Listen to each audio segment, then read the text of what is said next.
Good evening, everyone, and welcome to the virtual Marion Minor Cook Athenaeum. My name is Nandini, and I'm one of your Athenaeum Fellows for this year.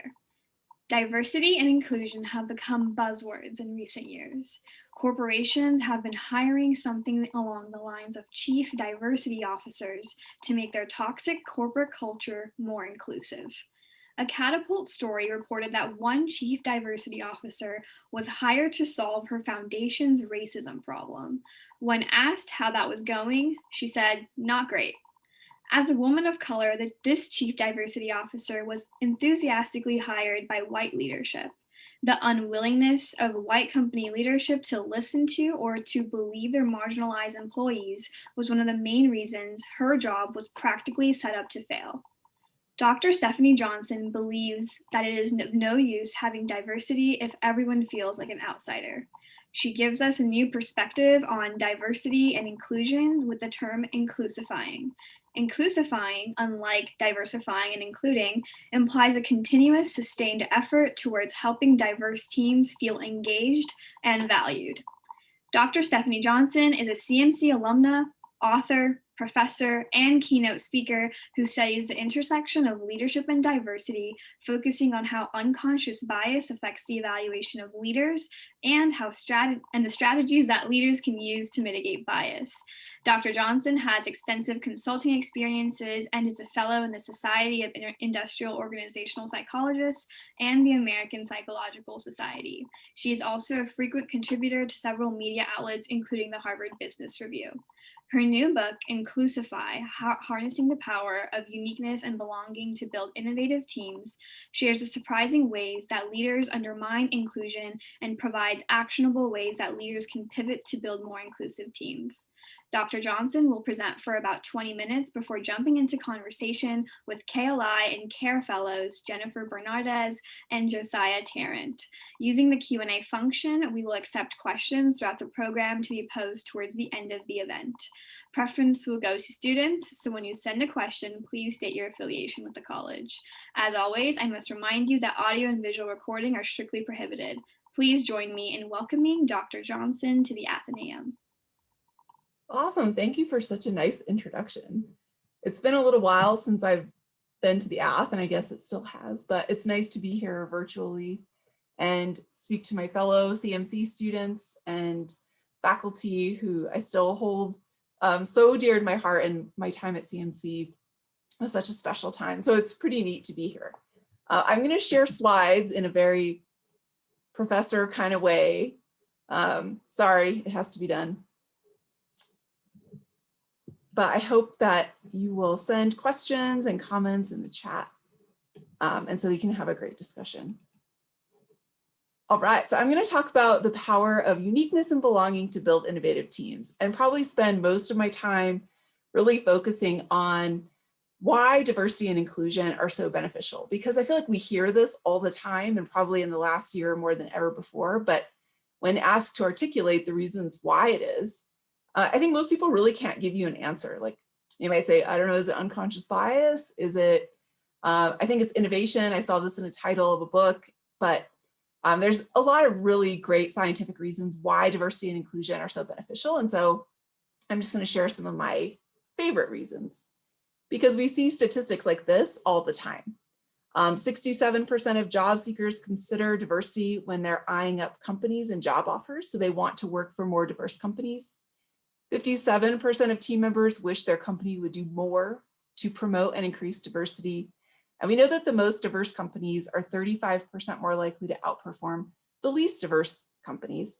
And although 66% of companies claim to have developed strategies for hiring a more diverse workforce, only 25% of them have set concrete targets for diversity. Now, to be fair, all of these statistics, including this one, that diverse teams make better decisions 87% of the time, are really based on correlational data.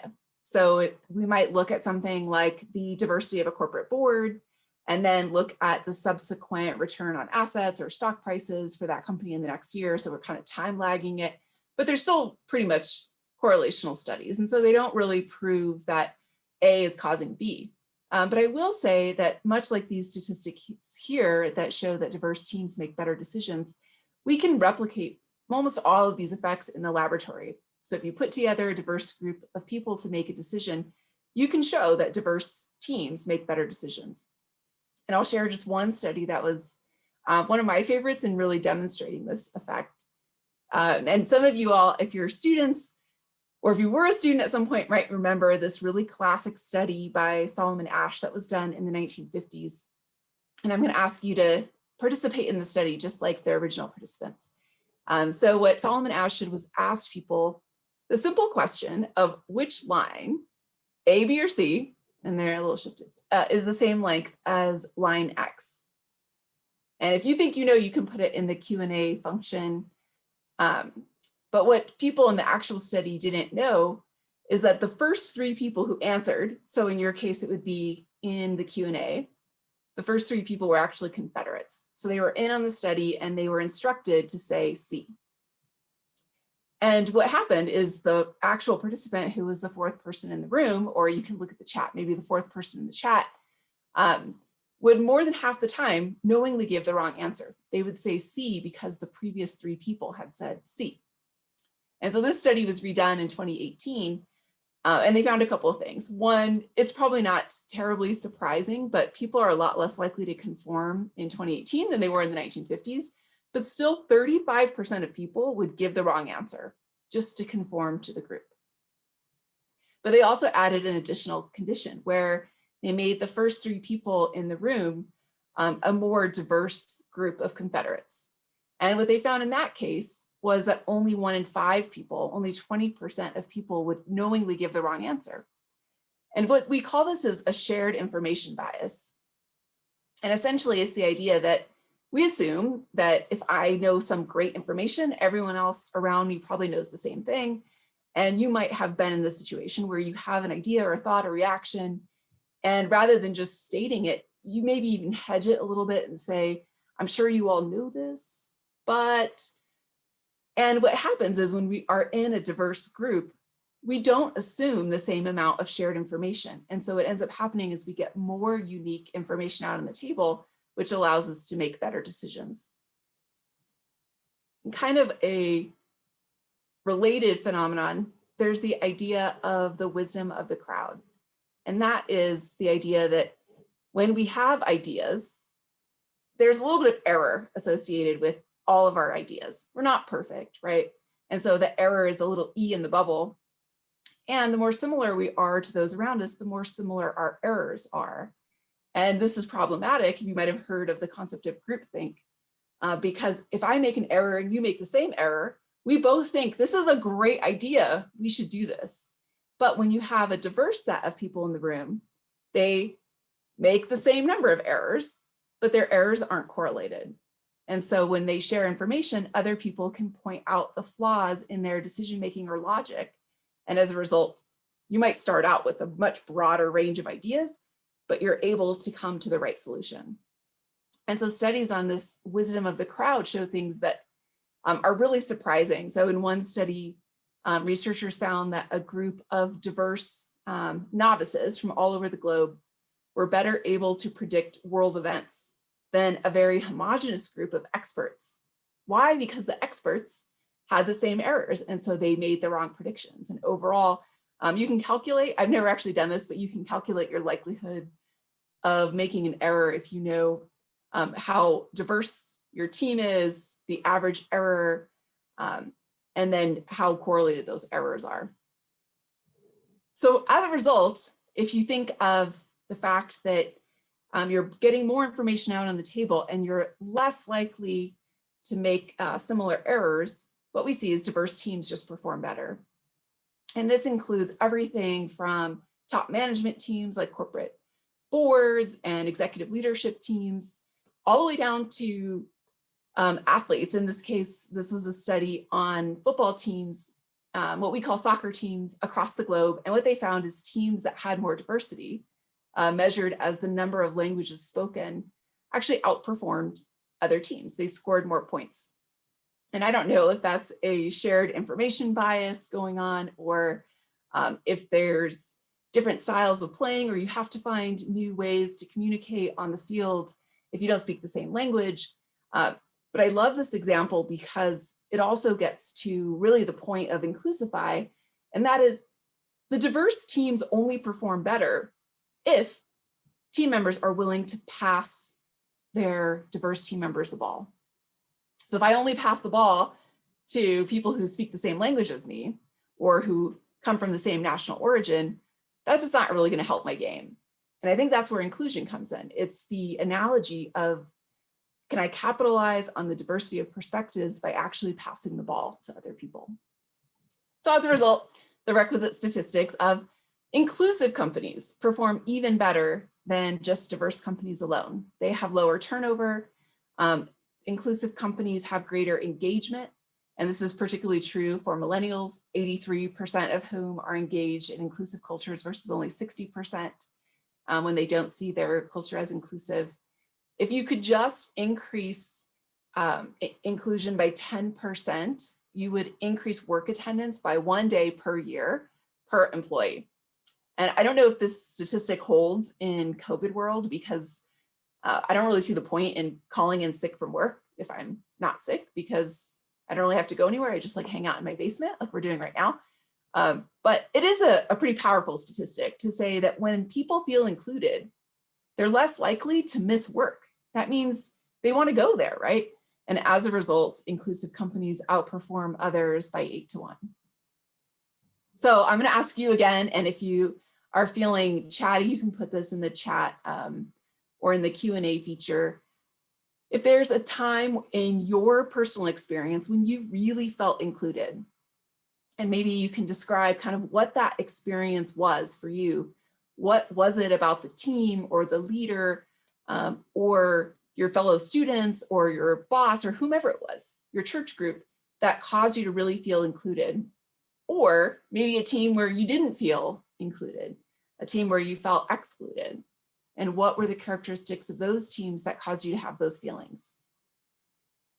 Because the reality is probably all of us have felt a lack of inclusion at some point. And it's easy to think like, aren't we just naturally inclusive? But the answer is no, not really. We're really good at creating in-groups and we're inclusive to our in-groups. But when someone's not in that in-group, we put them in our out-group and we actually exclude them in some ways to make our in-group feel more cohesive. And so there's my blue penguin. Penguins are my favorite animal, who's kind of the solo blue penguin in there. So some of the things that people most commonly say when they felt included, they get to voice their opinion, that opinion's listened to. They feel like they're part of the team, maybe not just on the team, but really a part of the team. They have the opportunity to be successful. That's one that comes up a lot. We really feel included when you feel like you can perform your best. You're included in social interactions, even though all my research is on the workplace. Those social interactions really matter. Being treated fairly, and then maybe even feeling like people care about you and someone has your back.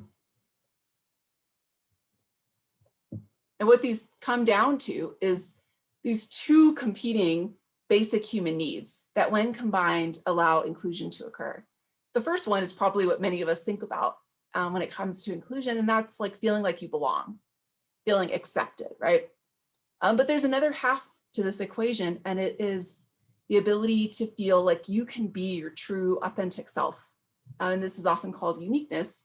And just as much as belonging is a basic and essential human need, so too is uniqueness. There's a reason we're all different. We like being different. We want to be ourselves, and having to change who you are, how you show up all the time can be really exhausting. Maybe some of you put that in your comments.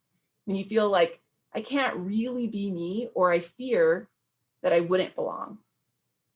And then people don't feel included. But like I said, most organizations are really focusing on the belonging part. So I think in 2019, which feels like ages ago now, but belonging was the hottest workplace trend. And so there were articles like this everywhere. This is in Medium. Diversity and inclusion aren't what matter. Belonging is what counts. And many top companies like LinkedIn changed their diversity and inclusion programs to be called diversity, inclusion, and belonging. I actually did a course for LinkedIn called how to create a DIBS, diversity, inclusion, and belonging program. The Washington Post wrote this headline. First there was diversity, then inclusion, and now HR wants everyone to feel like they belong.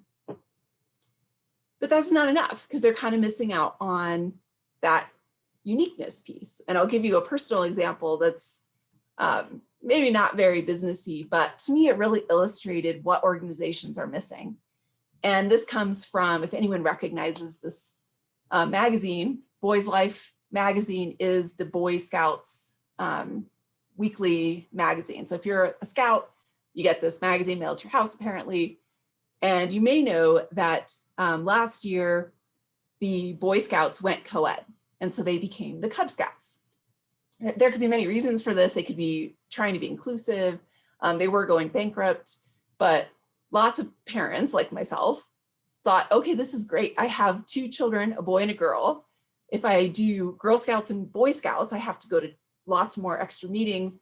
If I do Cub Scouts, which is the co-ed, I can really cut down on the meetings. And so I think it worked out great until one day this magazine was sitting on our kitchen counter and my daughter came home from school and was super mad and said she no longer wanted to be a Cub Scout because she didn't want to be just a small subhead on the culture of the organization. Because if this is Cub Scouts and it's for boys and girls, it's for all genders, then the girls shouldn't just be like a tiny white headline below the big banner. And what was the alternative? I mean, they could call the magazine Cubs Life. I think that would be a simple one, but I think it's indicative of the broader culture that is still focused on boys as the central part of the organization and girls as a sort of add-on. Here's my mock-up. These are my kids kayaking of what they could have so easily done.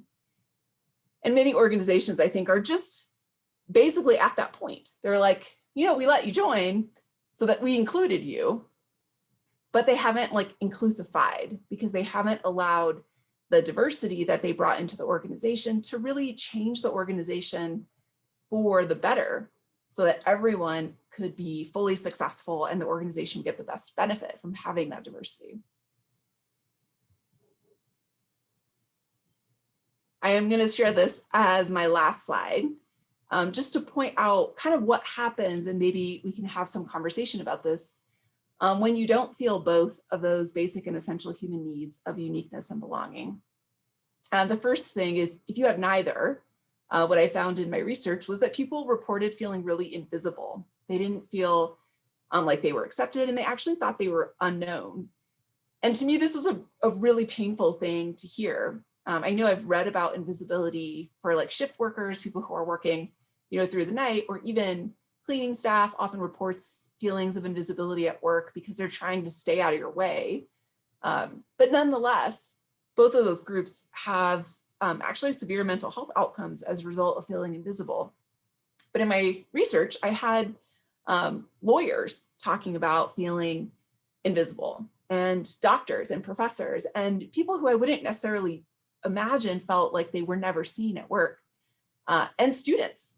And so I made this like, I am going to make sure everyone feels visible, because in order to be visible, just one person really has to see you. And so I made this like crusade to learn everyone's name. I'm going to try to say hello to as many students as possible in my building and get to know every administrator in the building and say hello and find out about their lives. I think I was actually doing pretty well until about March 13th of last year, when I left to work one day and I really haven't been back. And what I found as I continue doing this research is actually invisibility has gone up, because so many people who aren't going into the office feel super isolated and unseen.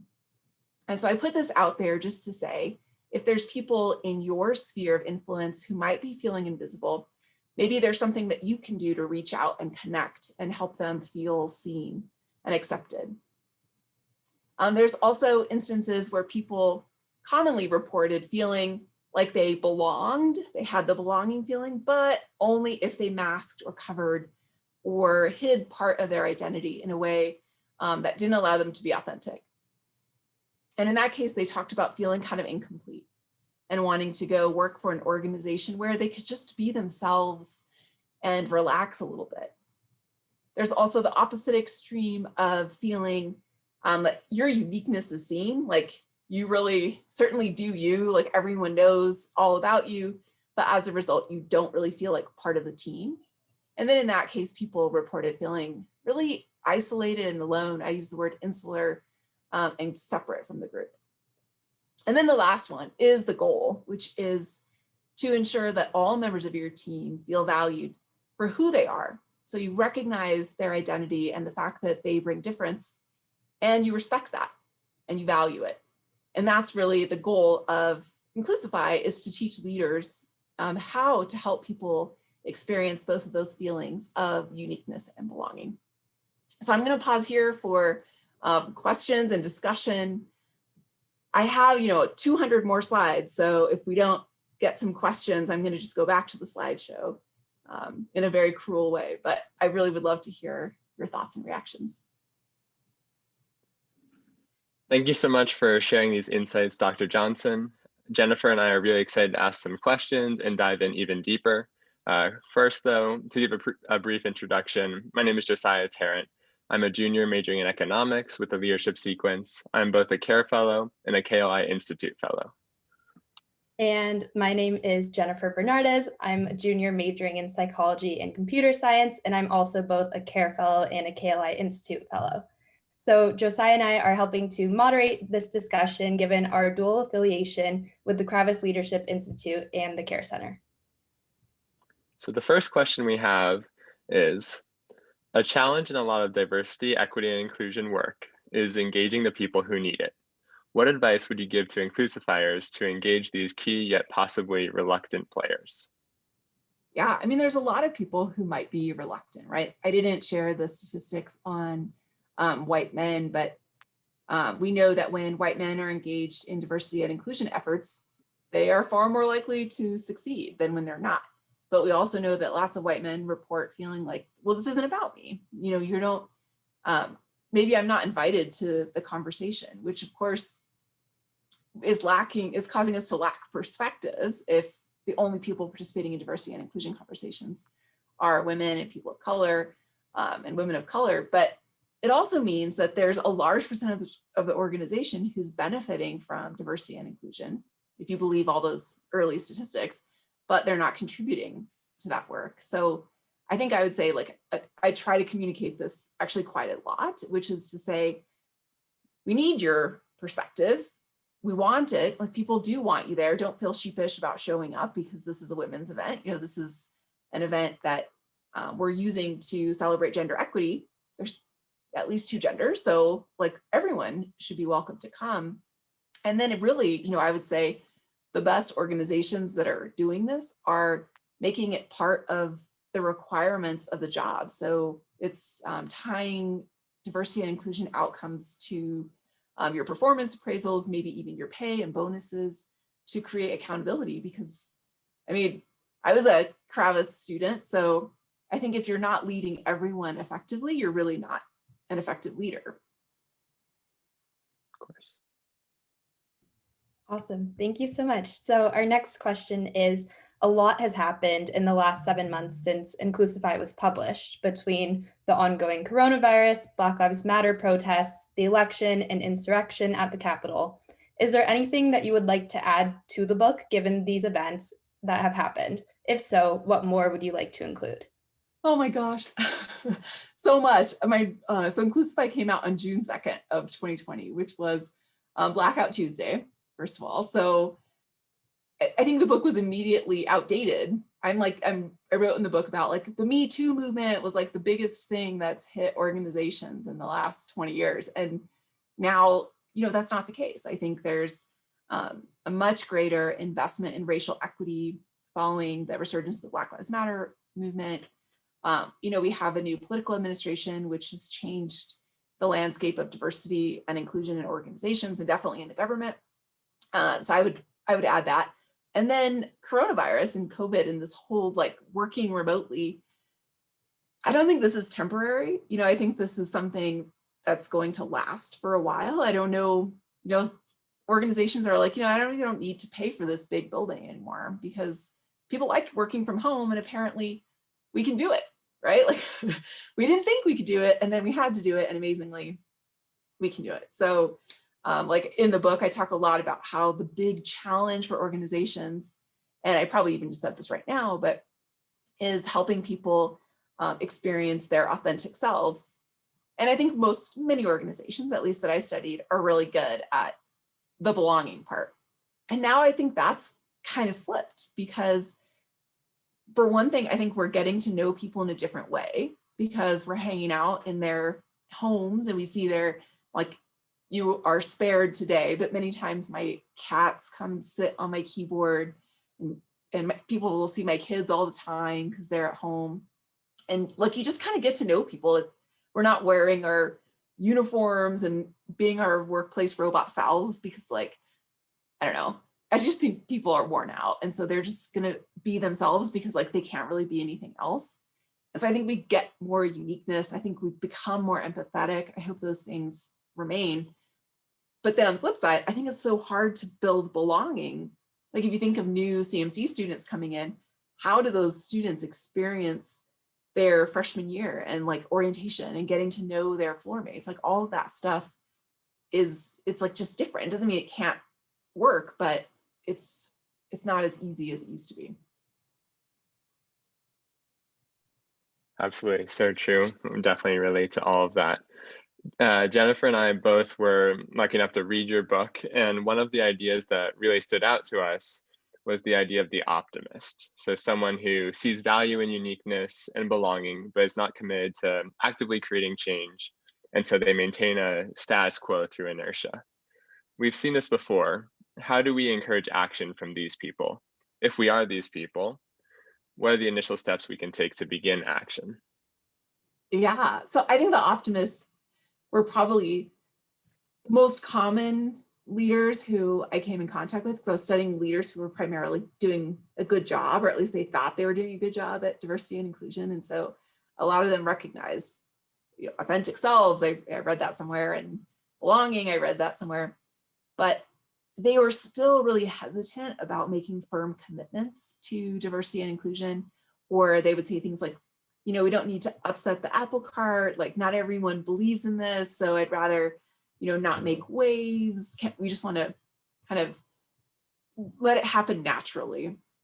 And maybe what they can do is start by looking at their data and looking at what diversity they might have, or where are their gaps, or where are, maybe they have high turnover in their organization, right? Like, you're losing more women, or you're not promoting men, or whatever it might be.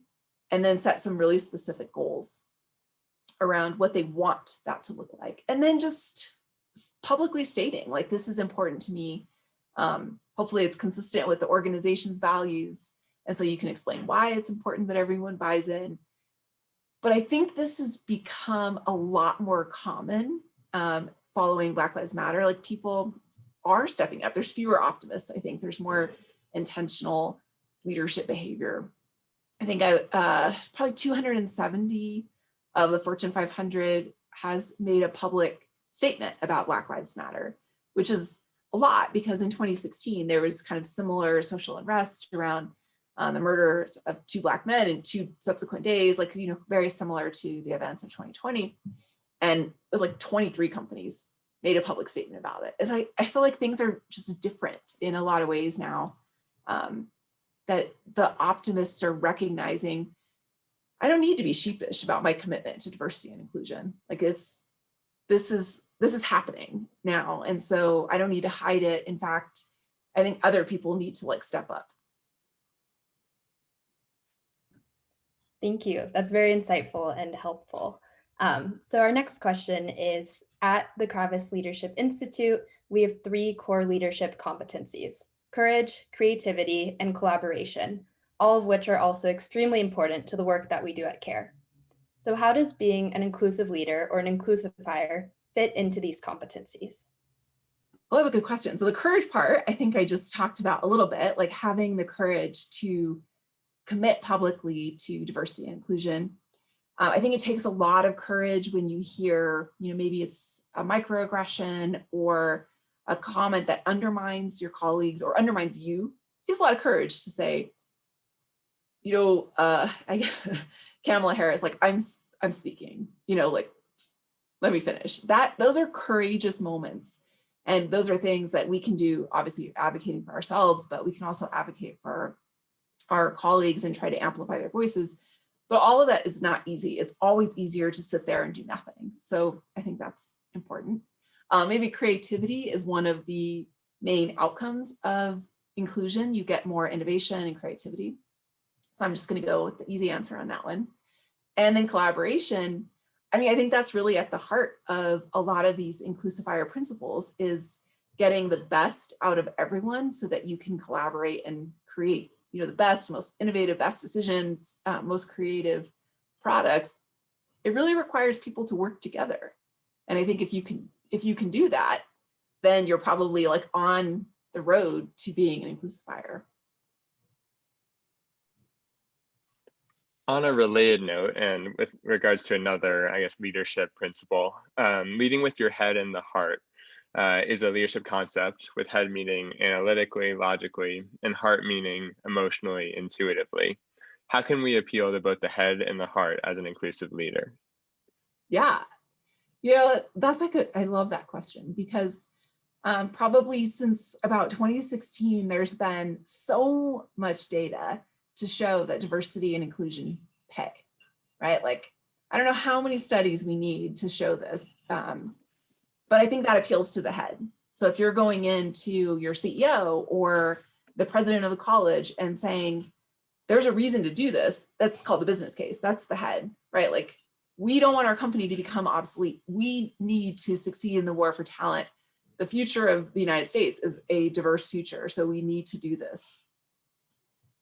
And that is useful for sure. And, Society for Human Resource Management, SHRM, shows that if you're going to start a conversation about diversity, that's the place to start. But I'll say that doesn't really inspire people to take action. I think it's the heart. I think it's when we see our people who, like our colleagues or our fellow students who have been negatively impacted. It's like those stories of people who say, like, yeah, I've had this experience, and I think we saw some of this with Me Too, and I think we see it again with Black Lives Matter, but you don't know what you don't know. So if you haven't experienced these things, you really don't know that it's happening. And then when you hear that it's happening, I think the basic, like the normal human instinct is to ask people who you care about, is this really happening? And then when they tell you those stories, I think that is the thing that really motivates action. I think it's the inspirational part. Like, I have to do something because this is happening to people that I care about. And that's not the kind of organization I want to run. And so I think it's that 1-2 punch of like, yes, if you told great stories and appeal to people's heart, and you're like, and our business will go under and we'll have to lay off everyone, then I think it's kind of hard to make it happen. So it's useful to have the numbers, but I think it's really the heart that inspires change. Thank you. And for our final question, which is hopefully going to be a bit of a takeaway for a lot of our audience members and pretty applicable, is that many of us will soon become junior employees at companies and organizations across the globe. Which of the lessons in inclusive leadership are the most important for us to process? Oh my gosh, there's so many. I really just like the amplifying voices. Like if you're sitting in meetings and you have the opportunity to help another one of your colleagues be heard, maybe, if someone is speaking over them, or you can tell that this person hasn't contributed, or they have great ideas, helping them find their voice, I think is huge. And it's a great way, like you said, junior employees, maybe some people will leave and go straight into management roles, but if you're not in a formal leadership role, it's a way to exhibit leadership that really stands out, because it does take courage. It's taking active listening. It's taking this, collaborative mindset to say, I want to hear from other people, and not just like, everyone should listen to me, right? Which is, I think, probably a more common stance to take as a junior employee, because you're trying to prove yourself. but by proving yourself and bringing others with you, I think people will take notice, and it's a great way to like lift everyone at the same time. Great. Thank you so much, Dr. Johnson, for your talk and for answering all of our questions. We'll now go ahead and turn things back over to the Ath Fellows. Thank you, guys. I loved your questions. All right. Thank you, guys. So yeah, now we have some questions from the audience. The first question comes from a student, and they ask, organizations often stress the business benefits of diversity to support their inclusion initiatives, but research has shown that when people are given the business case for diversity and then their diverse team fails, this could increase hostility towards ethnic minorities. How do you suggest organizations approach this dilemma? Oh my gosh, there's so much. I love that question. It has like data and studies. I mean, I think, you know, we talked already about the business case and the importance of not just appealing to the head, but also to the heart.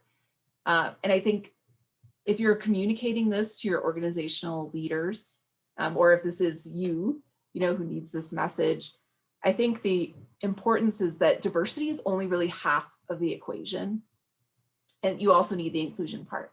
And that's actually why I wrote INCLUSIFY, because I had worked with many organizations, I'll say, you know, for 20 years. And I'm like, the diversity is going to pay. And then they started to do it. Like, I think it started to become more of a trend, and they had higher turnover. And they're like, what's up, Stefanie? Like, what happened to all of the great outcomes of diversity? And so I'm like, well, yeah, you've kind of done step A, but you have to pass people the ball if you're really going to get the benefit. You need to create an environment where people can be themselves, or they're going to leave. And so I think if you show people that, like, this isn't a one and done move, it's not a box to check and say, okay, hired 3 women, now we're done, that this is a process, you know, and it's always changing and evolving. And at the end of the day, it's just like leadership. It is, you're not like, I'm a leader, now I'm done. I think it's the same thing when it comes to being an inclusive leader, that we all still need to be putting effort into this all the time if we want to reap the benefits. The next question is also from a student asking, when we go to our summer internships, everything is going to be remote. How should we adjust our behavior so that we feel like we belong?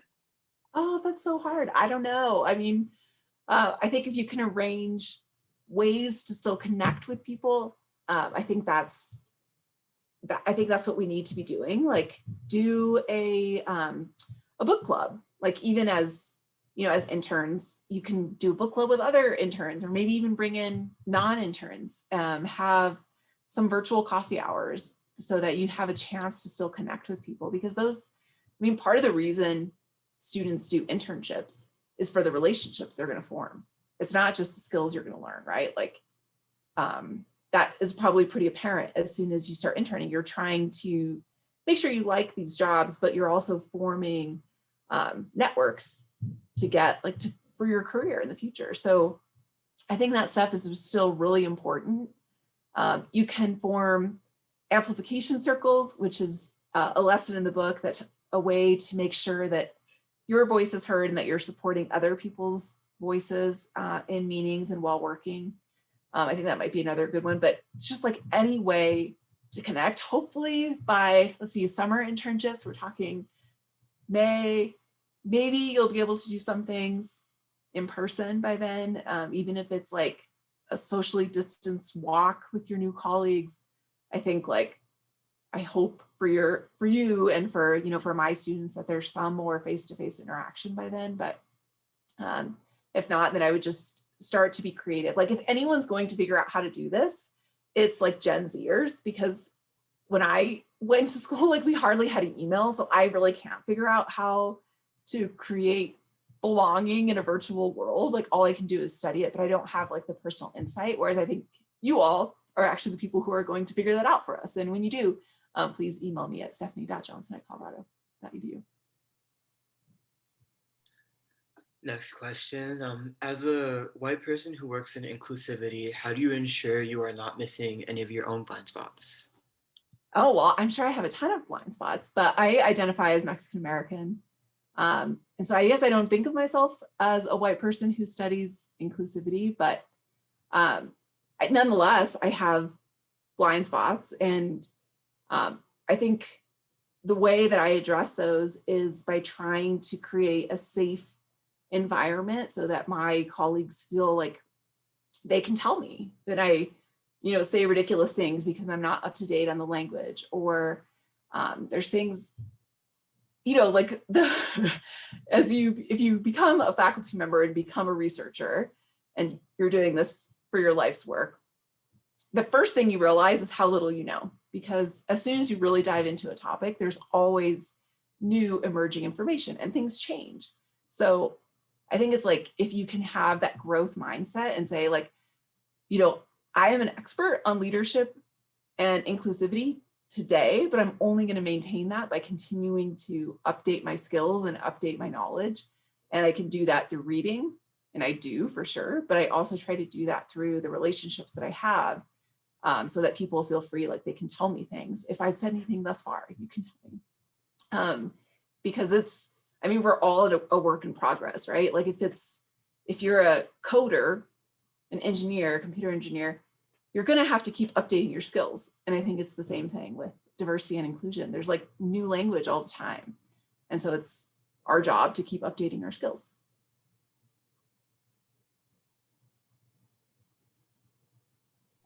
When talking about decision making, how does one balance inclusiveness and efficiency? Yeah, so that's a great question. I go through this very formal process. So first, I would say send questions in advance. Like if you really want information from your team to make a decision, what the questions are, send those to people so they have a little bit of time to prep, because not everyone thinks, on their feet and comes up with information really fast.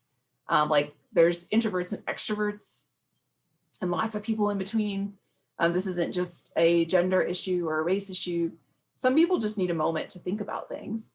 And if you sent these questions out in advance and had people send you their responses, then you, as the person running a meeting, can actually curate the discussion.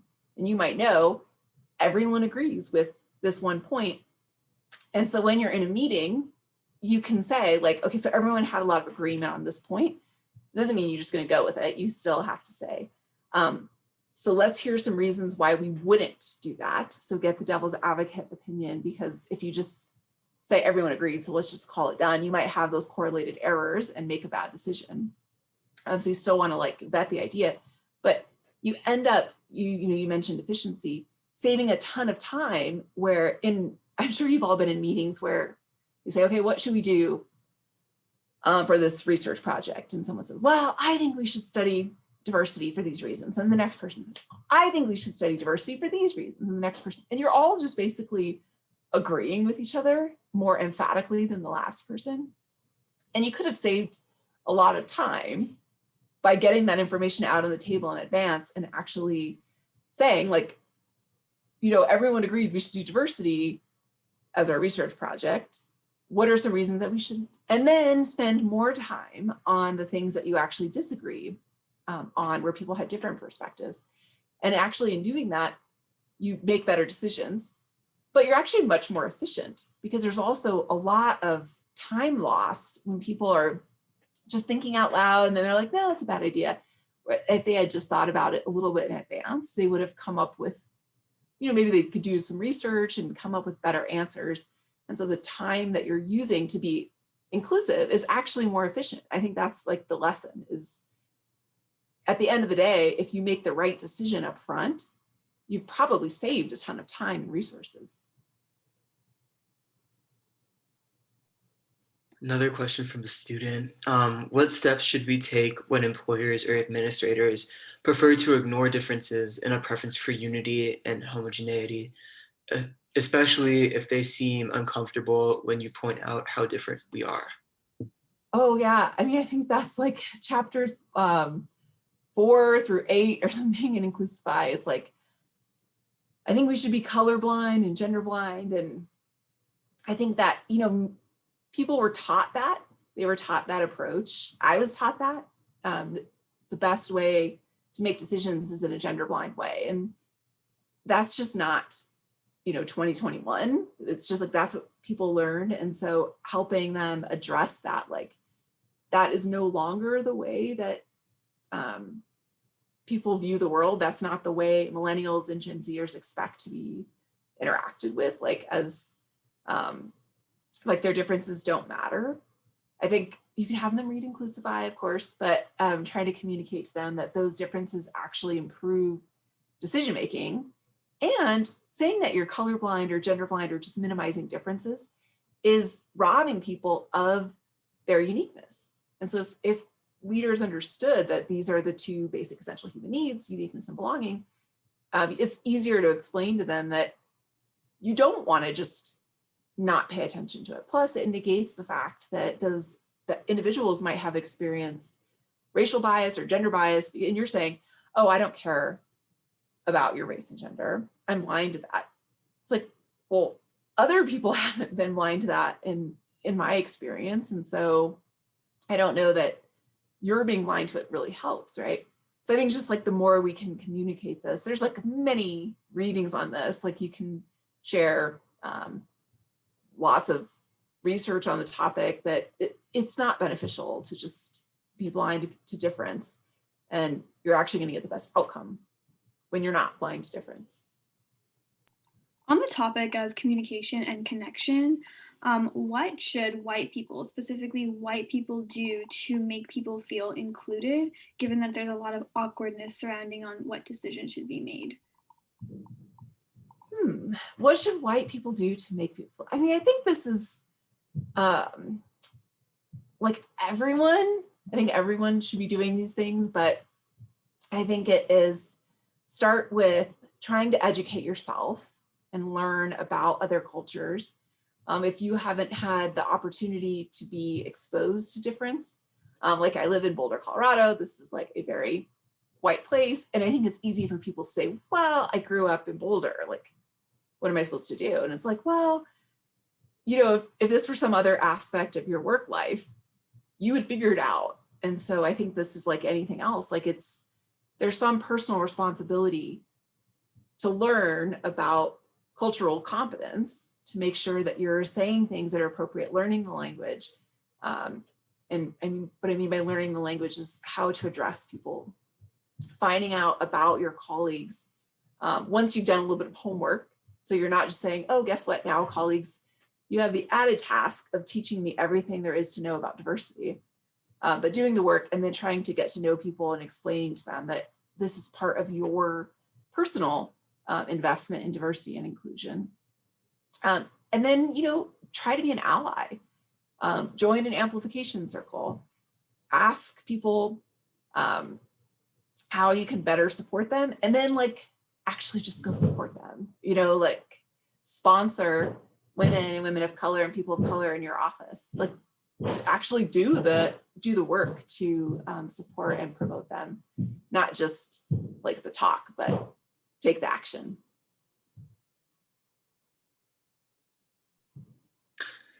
Does a corporate mentoring program increase the diversity and inclusion in a company? Yes. I think, yes, I think mentoring programs have a lot of potential. We're also, I think 73% of mentoring relationships are with someone of the same race and gender as you. I mentioned I'm a Mexican first generation college student from Los Angeles. I have a mentee. She's from Los Angeles. She's a first generation college student, Mexican American woman. It's we all kind of naturally do this. But when you look at corporate power structures, who actually holds the power, it tends to be more white men. And so if we all have this natural tendency to mentor people who are like us, we even mentor people who have the same personality as us, then you can imagine that the mentoring program doesn't do anything to help diversity and inclusion. And so you're going to do a mentoring program. I think that's great, but you have to be intentional about making sure that mentoring program isn't creating more inequity by providing mentors for people who are most likely to get ahead, but instead pairing up maybe young women with older, more senior men, or pairing up people of color with senior executives that may be white. So doing those actions then and making sure that the mentoring relationships are supported still, I think it can be super effective. I think mentoring is a great way to actually achieve diversity and inclusion outcomes. But then I would add to that sponsoring, because it's not just mentoring, like it's not just giving you advice, it's also like making sure that we're recommending people for promotions and opportunities and development that maybe don't look like you, because they're not going to be the first person that pops into your mind. And recognizing that bias or blind spot means that like you really need to be like purposeful in making sure that when you're recommending people and sponsoring them, that you're doing so equally. The next question is from an alum. They say, at my company, some of our employees feel that our company's stance in support of BLM is a political stance that is against their political beliefs. Do you have any thoughts on how to convince these employees that BLM is really about support for diversity? Yeah, I know that. I mean, it's such a challenge because there, especially maybe less so this year, but I feel like there has historically been this like political divide, and I don't really see how there can be a political divide on Black Lives Matter. Like that seems surprising to me, I guess. But the way I think of it, and I think I say this in the book, but I'm not going to try to change anyone's values. That's not my purview as an organization or a supervisor or a leader or an author. Like you get to have whatever values you want. But I think what it is your purview as an organization is to change their behavior. And so it's like, if this is your organizational culture, values, vision, mission, whatever it is, and it involves things like putting people first, having integrity, being respectful, maybe even uniqueness and belonging, or diversity and inclusion. If those are part of what your organization values, then you can set those expectations for employees. They can value whatever they want at home, but in the workplace, they need to uphold those organizational values just like they would any other organizational values. So it doesn't become a question of like, I don't really believe in this or not. It's like, I don't really care what you believe in, but this is what we expect when it comes to behavior at work. And I think people can buy into that, like, or they can leave, totally up to them. But I think people get very defensive when you try to change their beliefs. You know, like, I'm entitled to my political beliefs, I'm entitled to my religious beliefs, whatever. Of course, I think that's great. But as an organization, I'm entitled to have expectations for employees upholding our cultural values. I think if you do that, it's easier to communicate expectations and be consistent with people. You can even put it in, the performance appraisal. Hopefully it's in your performance evaluations, the expectations for how you want people to behave. It should be in like written documents and orientation, so you can just remind people, remember that you signed this thing. And so we want to make sure that you're behaving in a way that's consistent with our expectations. And I think that's easier for people. What are your thoughts on Salesforce's future hybrid model? Do you think working in the office infrequently will set back diversity, equity, and inclusion? That's a good question. So Salesforce is one of my favorite companies. I interviewed their CEO for INCLUSIFY. I think they're one of my examples of like a super inclusive company.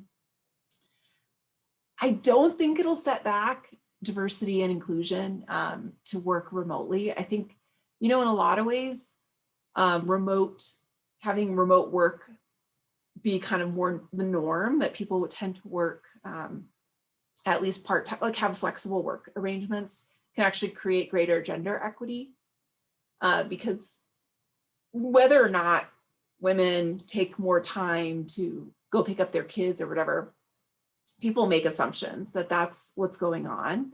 And there's these great statistics that show that parents, men and women with children, actually perform better than non-parents. Okay, so they work really hard, they have higher performance, but women parents are viewed as putting in less effort. And then there's like the opposite for men, which is just kind of annoying. So women pay like a penalty of 11% in salary for each child they have, and men get an 11% salary boost for their children. And part of it is just this assumption that women who have children are going to be less committed.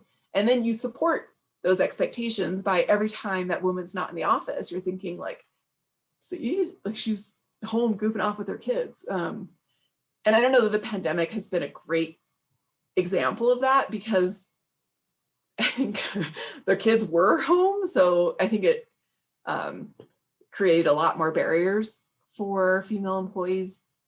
But let's just assume the kids are back in school, then having that flexibility of work schedule actually creates the potential for greater gender equity. You know, I think there is some risk around not having the face-to-face, that like if you pick up the phone and call, like I had this one leader I was working with said, I'm on the phone to my right-hand man all the time. And he kept saying that statement, right-hand man. I'm like, is your right-hand man a man? And this was a male leader. And it was, right? So I think there is a risk that, especially because there's this added step of I have to actually reach out to people, that we can fall into interacting only with people we feel most comfortable with. So that might be people who are most similar to us. But I think there's probably steps that can be taken to mitigate that, and just like making people aware of it. And I think if someone's going to do that successfully, it's Salesforce, because I think they're really good at this stuff, and belonging is really core to their organizational culture. So I think they'll figure it out. But it is a bigger question just beyond Salesforce that I'm sure you all as future employees running the world will get to figure that out. Thank you so much. Before we close, do you have any parting thoughts for our audience? Yeah, I mean, just that, like, I feel so bad for our students, like our seniors last year who were leaving, you know, and they didn't have graduation, and our freshmen this year who didn't have the freshman experience exactly the same as past students. And I'm sure that's true for CMC students too, because I know you've all been remote. And so, you know, I have empathy for that. Like, I think that's really hard. That's not how I would have wanted my college experience. But I will say there's also, in an optimistic way, tremendous opportunity of having been in this point in time as you go into the workforce, because the biggest thing that has, I think, held back diversity and inclusion efforts, or even just change, like having remote work and stuff like that, has been the status quo of like, well, we can't work from home. This is the way we've always done things. And that's something that you all, as new employees, will not face to the same extent. You will be contributing to rewriting the way the workplace is going to function. And you can help make the workplace work for you, because you're going to be there in that moment of time and helping organizations figure out like what's the future of the workforce. And so I'm sorry that you all didn't have the same experience as students in the past, but I hope and I challenge you to just take this tremendous opportunity to make the workplace better for future generations. And thank you so much for having me. It's so fun to be back at CMC. On behalf of Claremont McKenna College and the Athenaeum, thank you all for joining us tonight. A special thanks to Dr. Johnson, Jennifer, Josiah, and to all of those who sent in questions. Don't forget to join us for our next virtual Ath event, which will be next Tuesday at 5 p.m. Pacific. Richard Lowry will speak to us about the future of the GOP. Thank you and have a great evening.